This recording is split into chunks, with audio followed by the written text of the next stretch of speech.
Now, the behavior of these buffalo bulls, they're all bulls. There's no females present, and it's like an old boys club here, just relaxing, chewing the cud.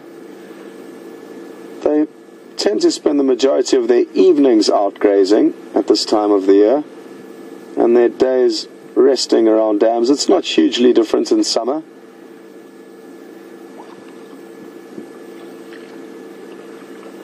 And here's one who's in the zone, chewing the cud. They'll also technically be kind of in a state of sleep when they are chewing the cud. Animals very seldom have the opportunity to switch off like humans do, although I may have just seen a buffalo that looks like it's in a coma. Now Brian will take you across to it, and you'll see an abnormal view of a buffalo sleeping with not a worry in the world. Look at that. Right on. There's two of them actually, one closest to us and then one on the far bank. Both fast asleep, but even the ones that are chewing the cud will be catching up on some time to relax and sleep, you could say. There's three birds now on the frame, all different. A blacksmith lapwing in the front, a red-billed oxpecker, but it looks like a juvenile. Oh no, there's an adult and a juvenile there. The adult's got the bright red beak. The juvenile's beaks are still brown. And then way in the background next to the apparently dead buffalo, oh, there's an ear wagging. He can obviously hear us, and he's signaling that he's okay. But that's a Burchell starling.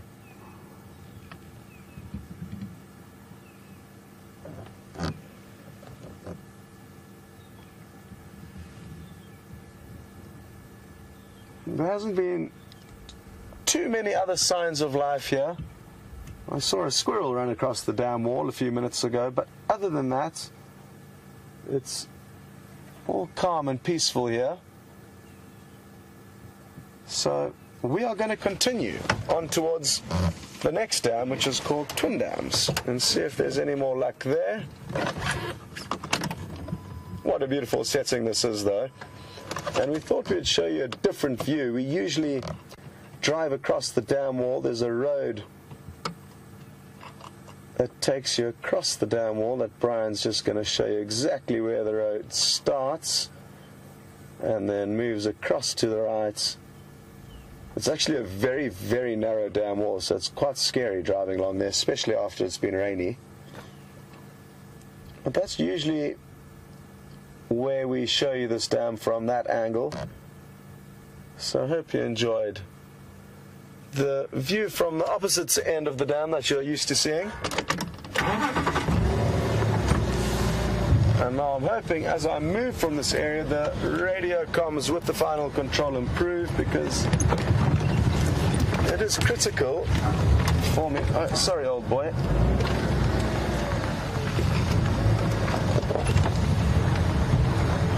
It is critical that we are in contact with one another.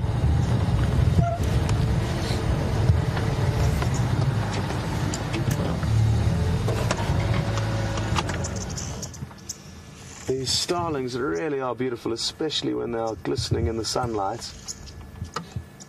This was the same starling. Oh, it just gobbled something up, a little insect it looks like. And this is the same starling we saw from a distance. It's called the Burchell starling. They've got these incredible feathers that iridesce in the sunlight.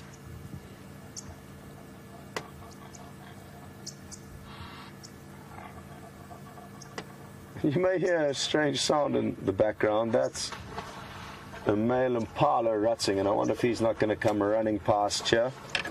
We saw some interesting rutting display on the Sunrise Drive, and we were very, very close to seeing some impala actually mating. It's something that I've seen very rarely,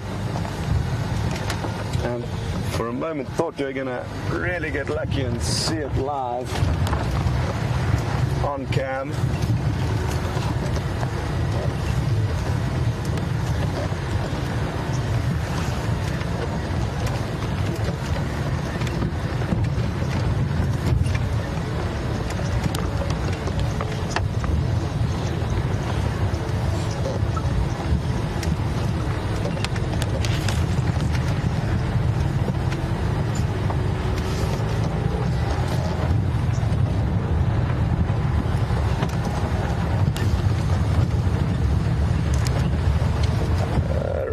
test.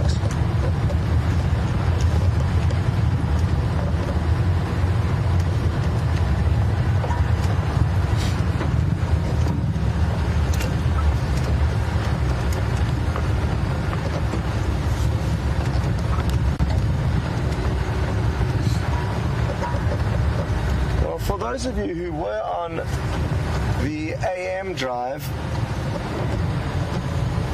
I showed you the seed pod from,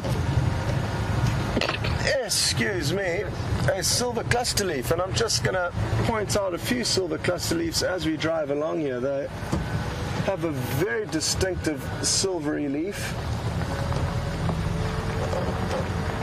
and here's another one. There's no other tree quite like it here, and it's got a two-winged seed pod designed for flotation, and doesn't look like any of these have got seed pods on them. Otherwise I would pluck one for you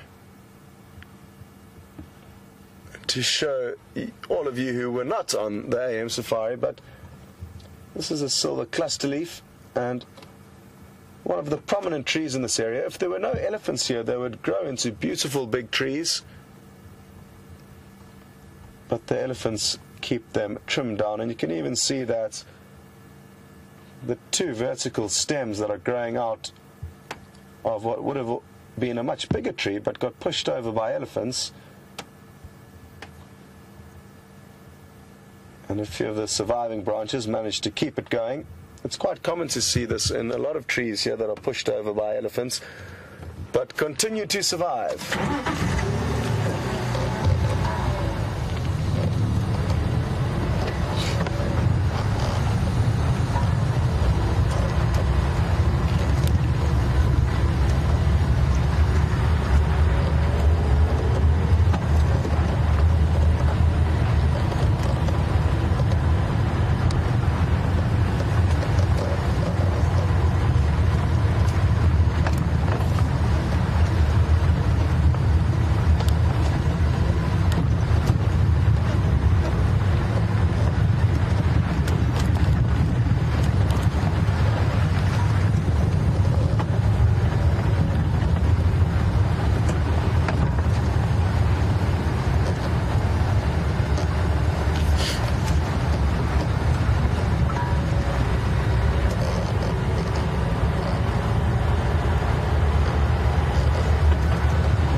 We're still a few minutes away from Twin Dams, so let's see what Mark's up to, and we will let you know what we find a little bit later on.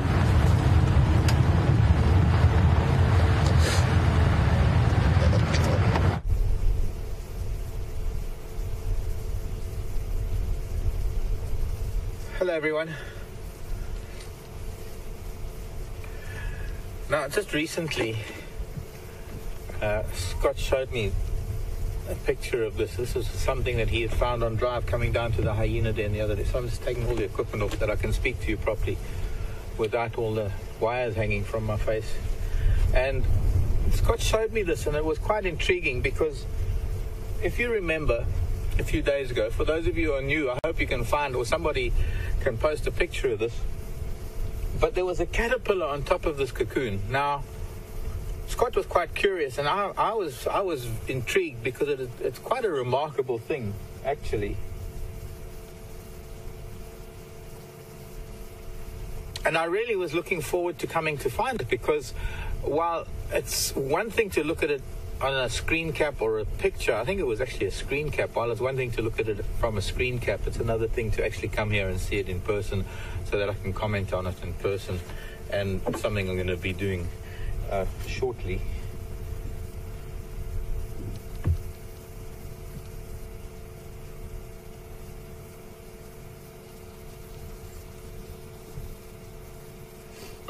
Good afternoon, Morehouse Station. I'm sorry, oops. Good afternoon, Hawks. No updates yet. Mark's going to be taking up towards Sandy Patch. And I'm taking 3 hours down to Buffalo. Yes. Sorry, Excuse the radio, but I don't want to talk over it. It's just one of those things that we have to live with.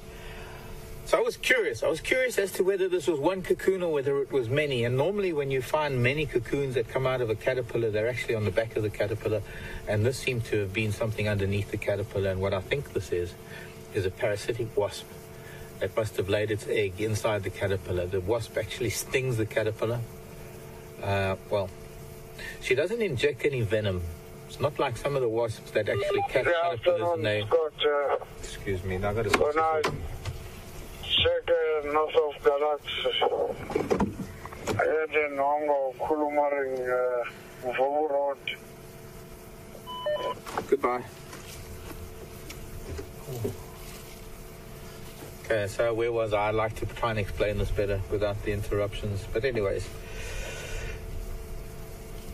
some wasps will actually sting a caterpillar. There's some the potter wasps and the masonry wasps. They go for the looper caterpillars or the inchworms, I think they're called in North America, and they'll sting them and they'll immobilize them and they'll actually take them to their nests, pre-made nests where they've either made a chamber out of clay or a beautiful little clay pot, and they'll stuff them into that pot with an egg, and the larva of the wasp will eventually hatch and eat the immobilized caterpillar. The caterpillar is never killed because it would dry out very quickly if it was dead. It is merely sort of put into a coma or anesthetized. It's almost like a neurotoxin that it just renders the animal completely immobile, but it's still breathing, it's still living. And you'll get wasps that do that to caterpillars and grasshoppers and praying mantises and spiders and all sorts of things.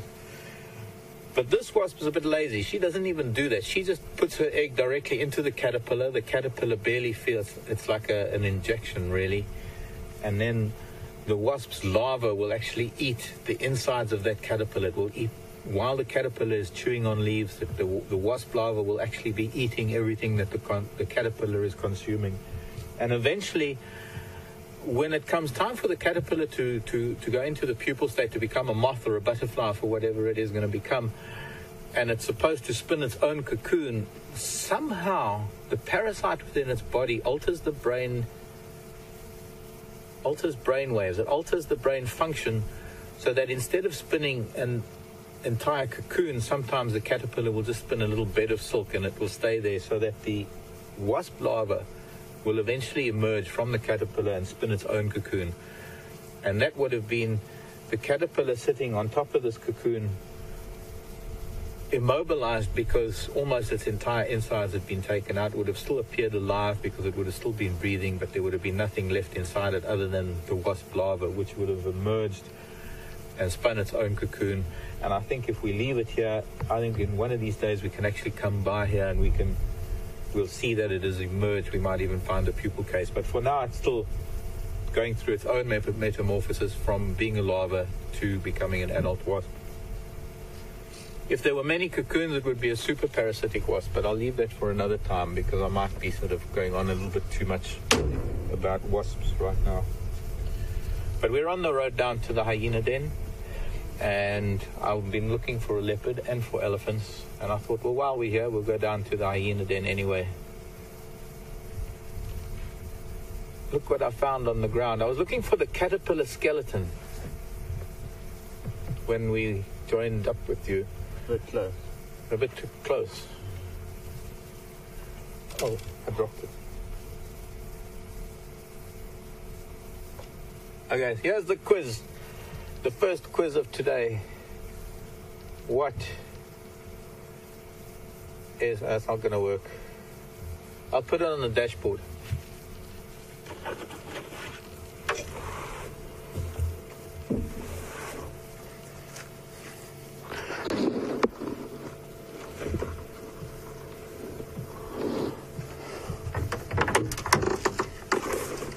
I think I've got 3 questions to ask the viewers this afternoon while we head down to the hyena den, and I don't know how long it'll take, but the first question is, what do you think that is from? Second question will come after the first question.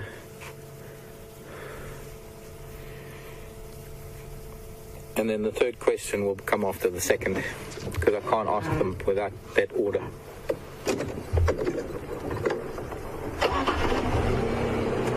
answers to questions@wildearth.tv, or you can send a tweet, #SafariLive. If you're going to send an email, just put in the subject line so that we don't get a big email that we have to read. This is just a quickie. And of course, first couple of answers, and then we'll move on to the next question.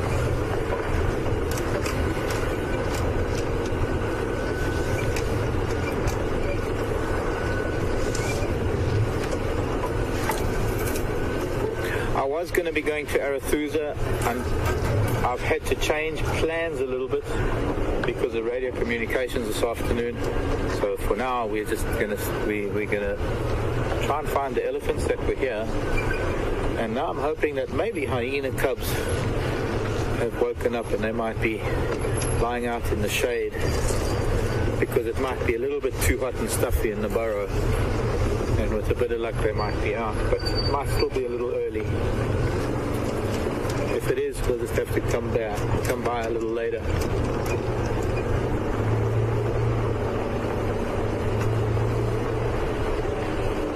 Hello? Anybody home? Nobody.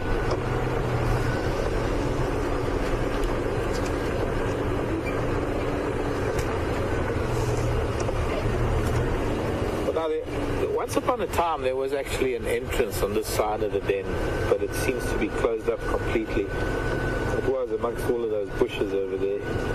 That was a few years ago. But it doesn't look like anybody's home today, or if they are, they're not coming out to play.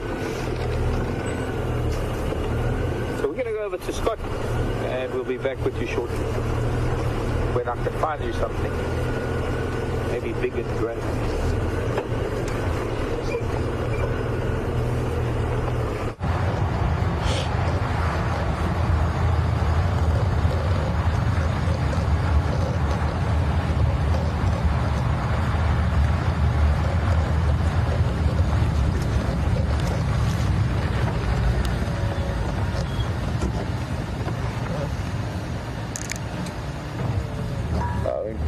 Got mixed up there. Welcome back, everyone. Afternoon, Rob. How are you? And I'm so happy you got to hear Mark informing you on that really interesting sighting that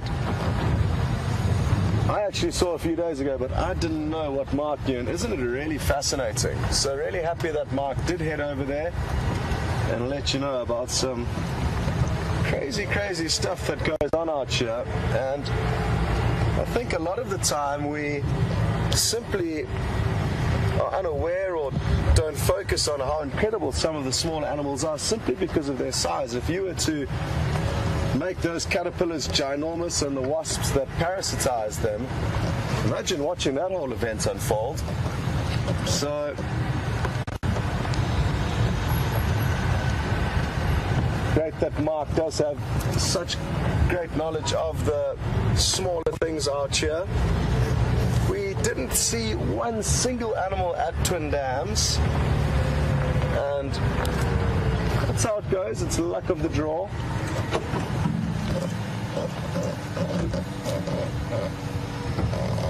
One animal that we can hear alarm calling up in the tree. It doesn't seem to be alarm calling too aggressively.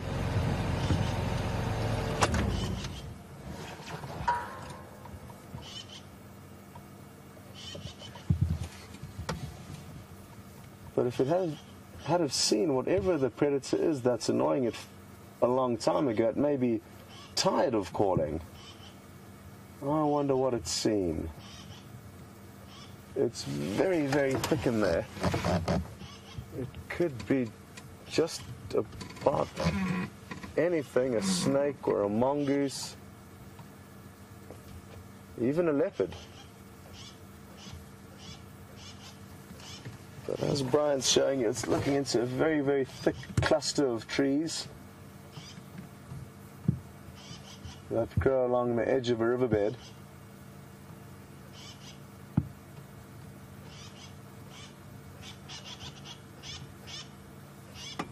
I'm tempted to just roll back and see if we can try and get a few different angles into this thick bush. Who knows what could be in there.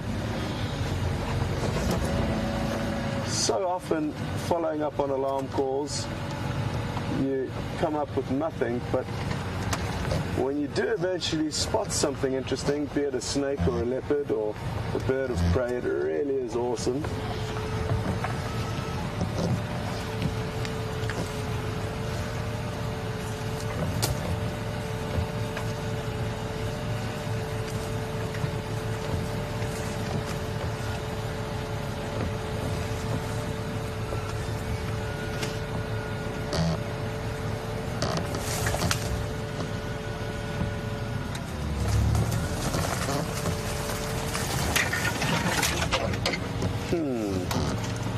Well, not looking very promising here, but at least we stopped and had a quick scout. Just got a question through from Sue.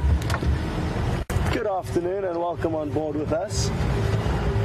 Sue is interested to know the likelihood of a crocodile attacking a sleeping Cape buffalo. I'm sure it has happened, but you would need really, really massive crocodiles to be able to prey on the Cape buffaloes when they're big bulls. It's a huge, huge animal.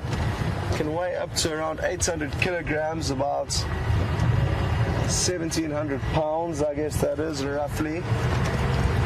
There are crocodiles big enough to do it, but I've never personally seen that. What I have seen, though, is crocodiles, and again, fairly large ones, catching smaller buffaloes, the calves and the medium-sized animals, and even the cows out of waterholes as well as rivers. So they certainly can do it, but it's not something that happens commonly, at least not here. We don't have a very big crocodile population here, whereas in other areas crocodile populations are large, and not only are the populations large, but sometimes the actual animals themselves can be in excess of 20 feet.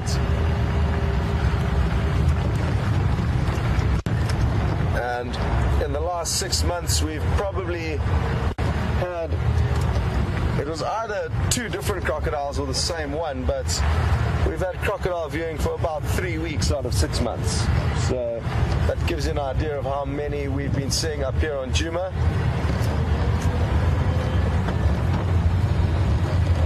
One of the best places for crocodile viewing that I've ever been to or experienced is in the Masai Mara in Kenya, and there are some huge crocodiles that live in the rivers there, and when the wildebeest and zebra migrate, they have to cross these rivers, and it's absolute chaos. These crocodiles literally have thousands of animals to choose from, and often kill so many of them that they can't actually feed on all of them.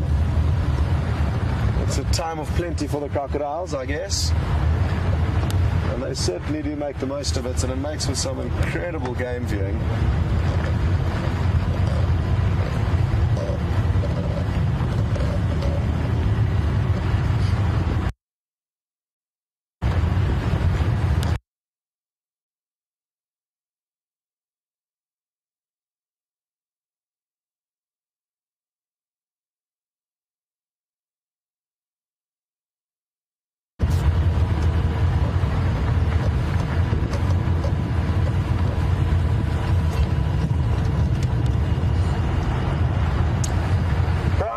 In Toronto, good afternoon and welcome. Brian is interested to know why we don't see many Cape glossy starlings here. We only see the greater blue-eared, really, and they look very similar, but they are different. Whereas in other parts of the Kruger National Park, they're abundant.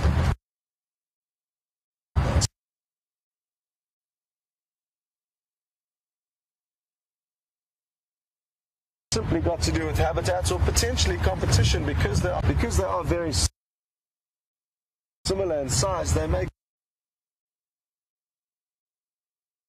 compete aggressively with one another, and maybe it's simply that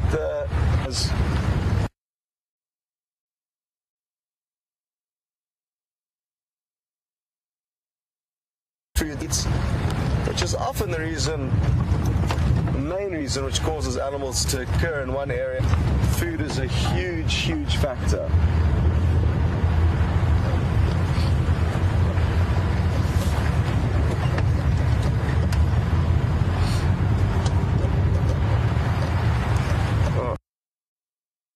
Apparently, as all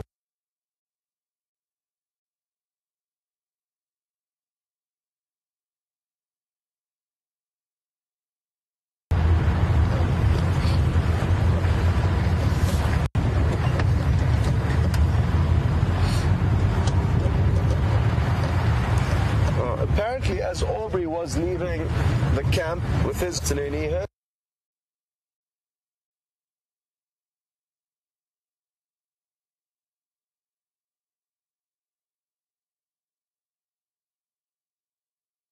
lend him a hand if we're really falling, but there's no guarantee about that. Whatever it may well have slunk off.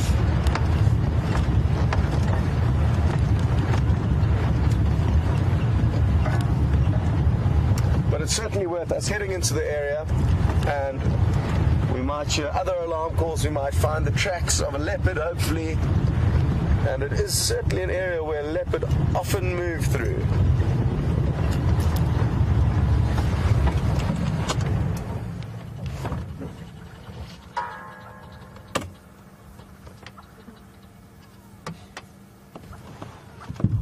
I thought I heard some squirrels alarm calling. I'm just going to stop for a second.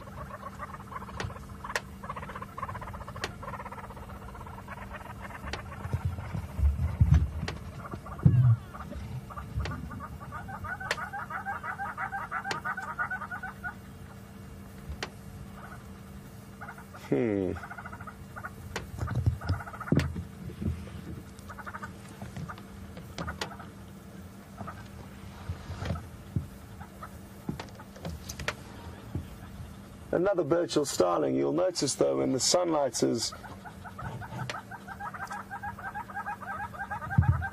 not ideal, the feathers do not iridesce in the same light as they do when the sun is behind us.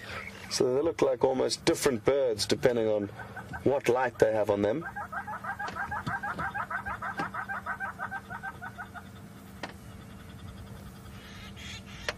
Okay, well, the alarm call seems to have subsided. Or maybe I was just imagining things and didn't hear anything actually in the first place. That wouldn't be a first. The power of the mind is actually incredible out here, and when you're really desperate to see something or hear something, your brain twists and contorts random noises or objects into whatever it is you want them to be. Wishful thinking, I guess.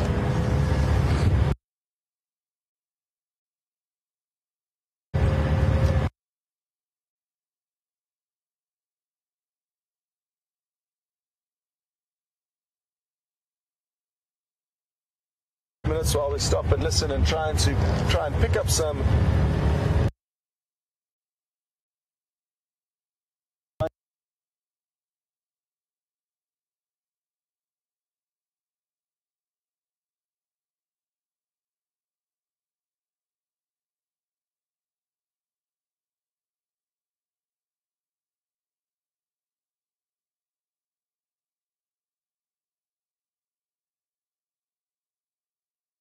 predominantly that. And elephants at this time of the year are actually eating the roots and woodlice. About the only crustaceans that we have here. We're actually not very far, maybe a few yards away from a fresh water creek.